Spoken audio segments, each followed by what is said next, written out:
Hello gamers, welcome to another video. Today we will be looking at the Pogreb database implementation. So many database implementations will have the option to save the data within a database to a file, so it can persist when the database process stops. The purpose of this project is to understand what fun things we can do if we control that file for certain database implementations, and just general understanding of how some of the database functionalities work. So now a bit about this database implementation.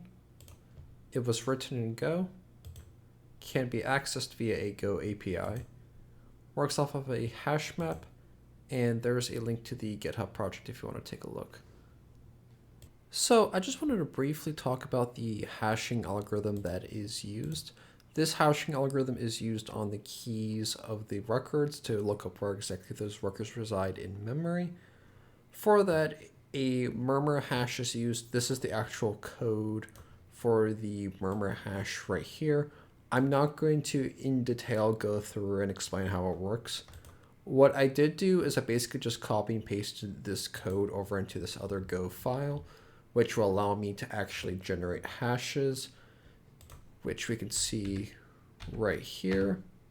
We generated a hash using the key Vegeta and the input seed, with that being the input seed. Different databases have different seeds for the hashing functionality. I'll get into that a bit later, but the hash generated right here is this right here, which we'll take a look at in a second. Hello. So next up, there are two data structures that I want to cover that are used by this database implementation. Those are records, which we see over here, and indexes, which are used over here.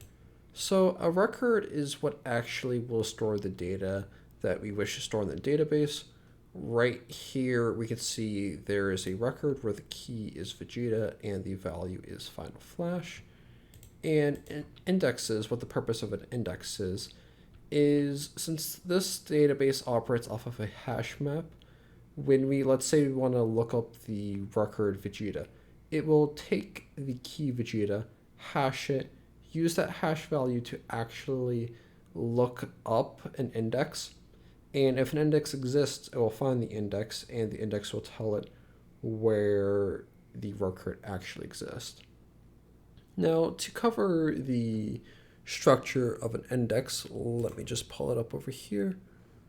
Okay, so starting off, it starts off with a 4-byte hash, which this value, going back to the hash value that we generated in the previous part, we can see that it's OX2C7A F3BD, which corresponds with this hash 2C7A F3BD. One thing to note, a lot of the values in this database implementation are stored in as least Indian, so least significant byte first. That's why these values are kind of backwards.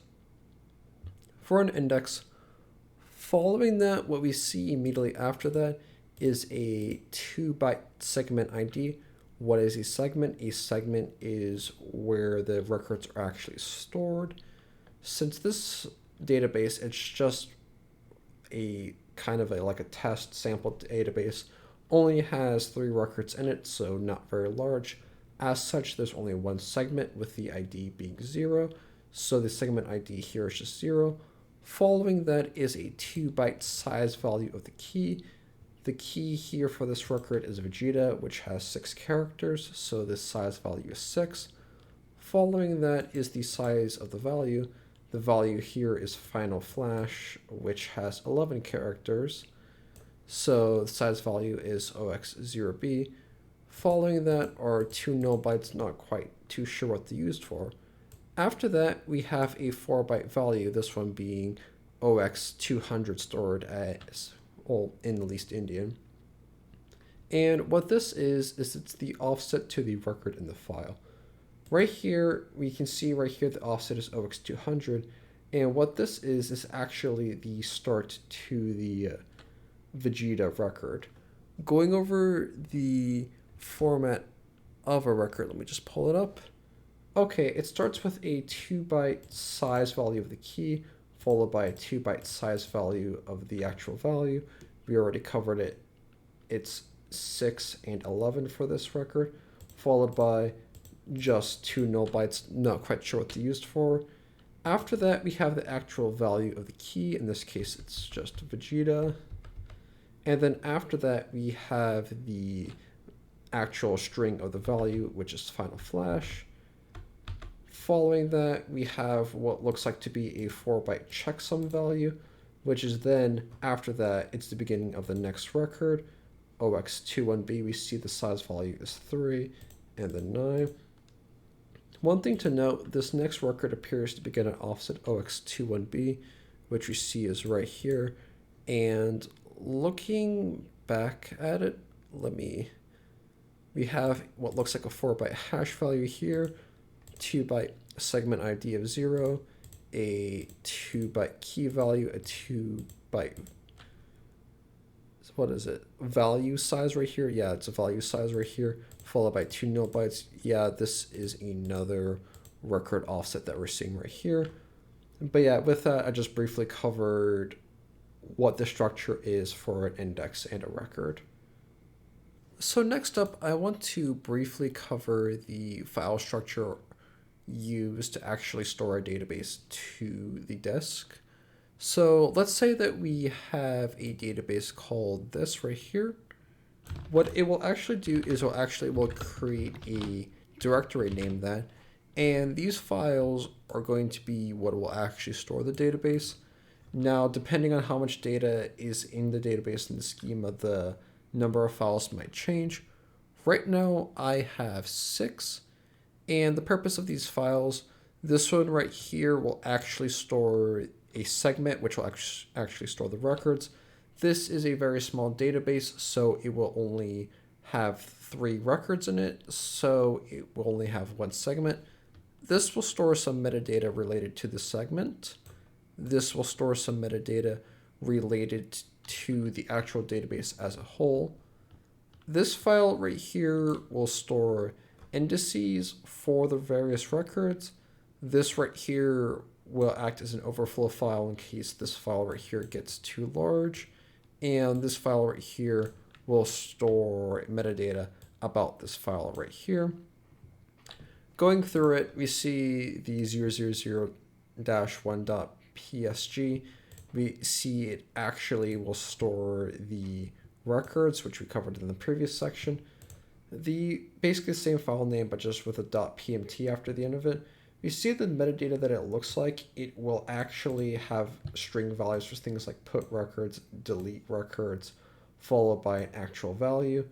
This value itself looks to be a little bit more complicated than just storing a single integer value right after it that means whatever the value is, but just wanting to show you that. Over here, we see some of the indices used, like we covered in the previous section. And over here, we see the metadata about some of the various pieces of information that would be relevant for the indices, such as like the number of buckets, level, that sort of thing. Over here, now since this is a fairly small database implementation, there isn't anything actually in the overflow file, so this is all just null bytes. However, one thing I wanted to bring your attention to for the db.pmt file is right here, the hash seed. So going back to the hashing algorithm that we used, the hash seed that we used was OXFB42F1EC right here, which is actually the same hash seed used for the hashing algorithm in this database. We can tell that that is a hash seed by this value right here, and we actually see right here OXFB42F1EC. That is where I actually got the hash seed for this database. And yeah, with that, that's just a brief overview of the various files used to actually store the database to the disk. Now, assuming we control the files which the database will save its data to, what fun things can we do? Well, I found a way that we can effectively change the size values of a record. So when that record gets queried, it will actually leak data past that record, which could be potentially helpful in certain scenarios because that data that is beyond that record might not actually exist yet when we're editing the file, which can be a bit fun. So I'll now cover how to do that. First off, there are a few little different things that you need to do in order to run this database that changed after I wrote the doc, so I'll just cover that right now. You have to actually initialize a Go module, and then you have to, within the module, go grab the project, and then you can actually run it. For this demo, there effectively will be two separate files that we use. Insert.go, which effectively will just create the database and insert 3 records into it, and select.go, which will effectively just query a single record from that database. Let's go ahead and run insert.go, which will actually create the database as we see right there. And now let's go ahead and run select.go. We see that it queried for Vegeta and got a final flash, which is what it should be. Now, let me just pull this up for a second. Record leaking. I'm pretty much just doing the same demo that is seen in these docs. So for this, okay, I'm going to be editing some files. So let me go into this directory. So for this, from what I've seen, now both the index and the record, those two separate things, will each store size values for both the key and the value. From what I've seen, it will primarily use the size values from the index. So I'm just going to go ahead and edit that. Index.pmt.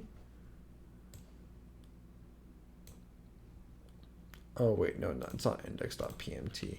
It's main, my bad. So yeah, as we covered in the previous section, this is the file which will actually store the indexes which are used to reference the records. And here, I can tell right here, this is the index for our Vegeta record. How I can tell that is I know, well, first off, we could just, looking through here, we can see that there appears to be 3 indices. And we know that the Vegeta key is 6 characters long, and the size value 6 is right there. And then the final flash string is 11 characters, and we have 11 right there. So I'm fairly certain that this is the index for that. If I wanted to confirm, I would just double check this hash right here. But now, what I want to do, right here, we see this size value for the final flash string is 11 or OX0B. I'm going to change it to OX2B. And with that, when it runs select.go, we see, yeah, it prints final flash, but also prints all of this other stuff, which, when we take a look at the actual records, we go to final flash. Afterwards, we see, yeah, there are some non-ASCII values which are being printed, which we see some non-ASCII values. And then right after that, we see the string hit followed by time skip, which we see printed here. So as we're seeing here, via editing the size values of our record, we're actually able to leak data in the database file, or the database memory, I should say, past the end of the record. And in this situation, since we can already edit the database file and see what's in there, it isn't super helpful. But if a scenario were to arise where, let's say, this record right here in memory was one that was created after the file, or after we wrote to the file, I should say, that's when this gets a bit more interesting. But yeah, I haven't confirmed if that was able to be done due to time constraints, but I just proved that a database leaking attack like this is possible. Thank you for watching, and see you next time.